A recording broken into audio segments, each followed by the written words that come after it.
I would like to start with something that a lot of you feel on the inside, but you just may not say out loud. And here what it is. You want more. You want more success. You want more income. You want more impact. You want more of the life you can see in your mind that you believe is possible for you. And somewhere underneath all of that wanting, there's this quiet little voice that says, who do you think you are? You should just be grateful for what you already have. So what do? You try to silence the wanting. You tell yourself that you're just being greedy. You sit there and you try to logically count your blessings, repost gratitude quotes on the interwebs. You try to convince yourself that yourself, that you have just enough. And for some time, it works. But then you know what happens? That wanting comes back. See, because it never left. It just went underground, hiding, until it had a time to resurface again. Welcome back, guys, to the Emmanuel Dr. EG3 podcast. I'm your host, Emmanuel George, but most folks around here just call me Dr. EG3. This is a space where we talk about life, we talk about growth, we talk about becoming, the real kind of becoming, the kind that requires honesty, reflection, and learning how to hold responsibility without losing yourself in the process. And today, we're going to address that guilt that lives in the gap between gratitude and ambition. And I'm here to tell you, you don't have to choose between them, because it's really a false choice that a lot of us are living with. It's either you're grateful, which means you're content, you don't need any more, you appreciate what you have, or you have ambition, or you're being ambitious, which then means you want more, you're reaching, you're not yet satisfied. And somehow those two things got placed in opposition with each other. But that's not a truth. That's a story you're telling yourself. And it's a story that's been keeping a lot of talented, capable people playing small. See, gratitude is not the absence of desire, just as ambition is not the absence of appreciation. You can hold both fully, completely, at the same dang time. And in fact, the healthiest version of ambition is the kind that comes from a place of abundance, not just scarcity. Scarcity. Ooh, scarcity. I guess it can be scared to have scarcity. But see, I'm grateful for what I have, and I believe that I've been placed here and called to do more. So let's jump into some teaching points that maybe can help you reframe, re-understand kind of the point that I'm trying to make here. So teaching point number 1, wanting more is not a character flaw. And I just want to address that directly, because some of you have been treating your ambition like a character flaw that you need to manage, like something slightly shameful that you keep hidden from people who might judge you for it. People who talk to you about how can't believe you want more with everything that you got. But I can tell you, wanting more is not ungrateful. It's not selfish. It's a sign that you don't appreciate what you have. That's not what it is. It's really a sign that you believe you have more to offer the world and others. And that belief is not arrogance. In most cases, it's accurate.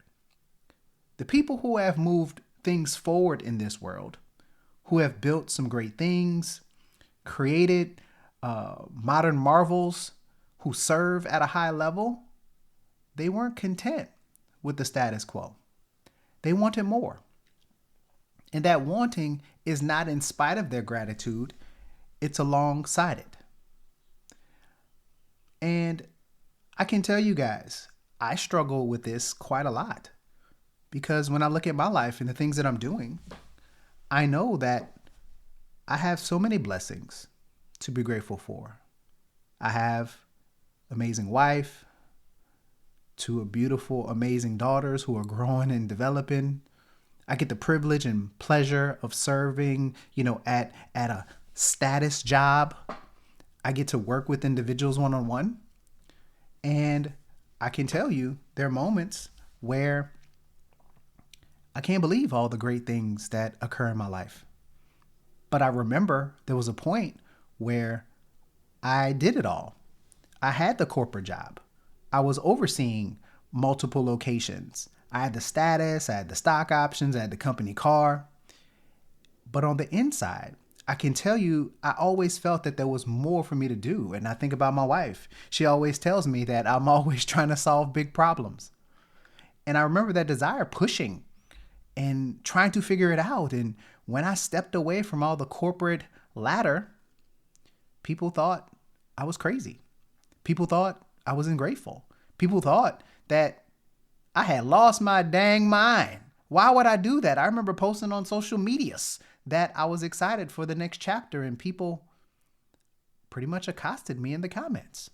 They couldn't believe that I did it. And what I can tell you, it was this internal point for me of having a desire to want to serve the world differently. If I could be honest with you, I felt constrained by the corporate world. I felt constrained by having to represent that brand and not able to fully be myself.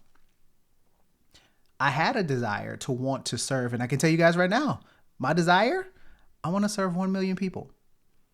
It's why the reason that I have this podcast, why I try to put my voice out on the interwebs, because I recognize I love to coach one-on-one. I love to connect in small groups, but that's going to take a lot of time, space, capacity for me to hit my number of 1 million people. So therefore I created this so that I can serve you guys in perpetuity and maybe around the globe. Not sure.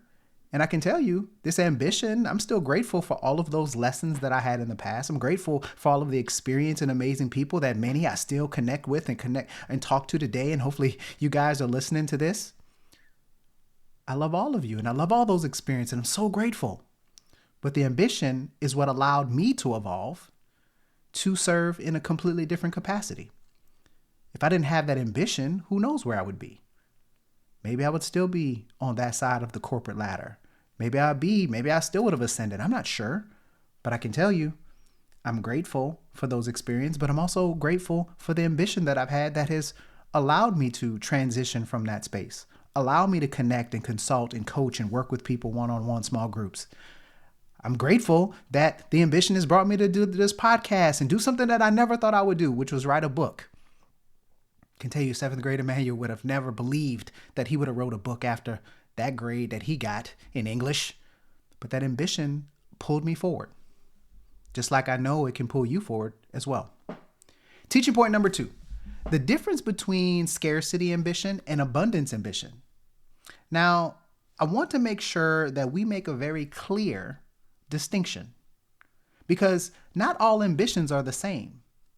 There's a kind of wanting more that comes from fear, from feeling like you're not enough yet, from needing to prove something to the world. I got to prove it to my haters, from running away from a version of yourself and that you don't want to be anymore. I can tell you that's a scarcity ambition. And living it, I can tell you it's exhausting because it never quite fills up. Feels like you're always trying to prove it to them, prove them wrong, because that hole is trying to fill is not actually about achievement.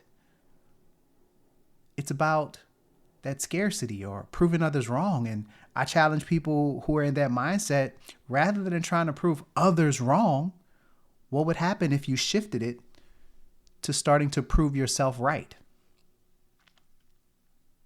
Now, the other kind of ambition is one that's based in abundance. This kind of ambition says, I'm grateful for where I am, and I believe I have more to give. The kind that is energized by the possibilities rather than terrified by the inadequacy. See, the kind that can celebrate other people's wins because their success has nothing to do with me. I'm willing to sit over here and clap for them, cheer them on, just like I'm cheering you on, because I recognize that when you succeed, I know success is in the neighborhood. I know the blessings are around. And see, the goal that we should all have is to want more from a sense of fullness, not of emptiness, from belief and not from fear. Teaching point number 3, Gratitude fuels ambition. It doesn't cancel it. Now, here is the reframe that I want you to think about today, or I want to leave with you today. Gratitude is not the ceiling of your ambition. It is the foundation of it. Say it again, because maybe I jumbled that up. This New Orleans accent comes out ever so often. But gratitude is not the ceiling of your ambition. It's the foundation of it. When you're genuinely grateful, and again, I'm not just talking about the performative kind where, we're just posting and we do the fake it till you make it kind, right? But the type of gratefulness that's rooted in appreciation for what you have and who you are, you move towards more from a completely different place. So you're going towards it at a different starting point. See, you're not desperate. You're not grasping. You're not running from anything. You're building. And see, that kind of movement and momentum, the kind that's grounded, intentional, and grateful, is sustainable in a way that fear-based ambition never really is. You can go further, you can stay longer, you can enjoy the journey when you're not just white-knuckling, gripping the wheel so hard the whole time. So being grateful, wanting more, both of them at the same time, can tell you that's not a contradiction. That is the whole thing. That is the whole pie. That is the whole picture. So what's your challenge this week? I want you to make 2 lists. The first list, I want you to write down 5 things that you are genuinely grateful for right now. Genuinely grateful for. Not the things that you should be grateful for, the things that you actually feel in your heart that you're grateful about. Now, the second list, and maybe make it easy. Just take 1 sheet of paper, fold it in half long ways so there's a line right down the middle. On the left-hand side, I want you to write 5 things you're genuinely grateful for. In the second list, maybe on the right side of that paper, I want you to write 5 things you want. Not things that you're allowing yourself to want or things that sound reasonable. No. I want you to write down 5 things that you actually want. Your real ambitions, real desires. And I want you to look at the list together when you're finished. You got them on the same page, right? So just look at them together. Notice if they feel like they're in conflict, like that internal stuff. Not like me. I'm not saying like, one needs money and other. No. I want you to look at it and I want you to imagine and feel your thoughts. How does it make you feel? Notice if there feels like a conflict there. Notice what that conflict is telling you, because those 2 lists, the gratefulness and your desires and wants, they're not supposed to fight each other. They're supposed to work together. So that's it. Next 7 days, 2 lists, 5 things on each, 5 things you're grateful for, 5 desires and wants. Write them down both and, reflect on it. See how it makes you feel. See, because you don't have to earn your ambition by diminishing your gratitude. And you don't have to suppress your wanting, your desires in order to be someone who appreciates what they have. Both things are true at the same time. Both are allowed to exist at the same time. So I want you to want more. Be grateful and build it all anyway. Because I always want you to remember, as always, guys, I love you much.